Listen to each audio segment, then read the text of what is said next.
খুব মজার কবিতা হাতে পেয়েছি। সেই কবিতাটা ভাবলাম একটু তোমাদের শুনিয়েই নিই। ছোটরা তো নানান ধরনের কবিতা করেই থাকছো, একদম অন্যরকম একটা কবিতা। কবি অপূর্ব দত্তের লেখা আমার কি দোষ। ক লিখতে কলম ভাঙিস, খ লিখতে খড়ম, 4 বছর এক ক্লাসে শুনলে মেজাজ গরম। সারা দুপুর করিসটা কি, ঘুম নেই তোর চোখে, এত বকি তবু কি তোর মাথায় কিছু ঢোকে?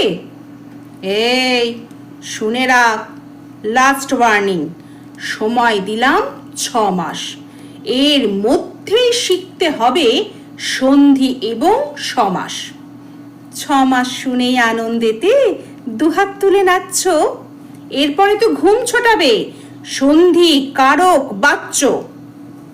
বাংলা গ্রামার মানে হলো মাথার উপর খাড়া, নত্ব সত্য লিঙ্গ পুরুষ বিভক্তি বাগধারা।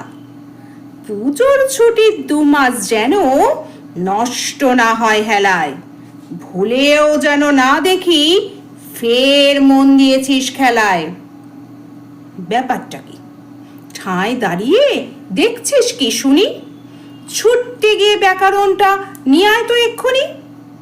পাচ্ছিস না? দেখ, খুঁজে দেখ, এইটুকুন তো বাড়ি, বল দেখি তোর কবের থেকে বইয়ের সঙ্গে আড়ি। মিথ্যে মিথ্যে বকছো আমায়, ভাবছো আমি বোকা? আমার কি দোষ, বই তো কবেই কেটেছে ওই পোকা। নমস্কার।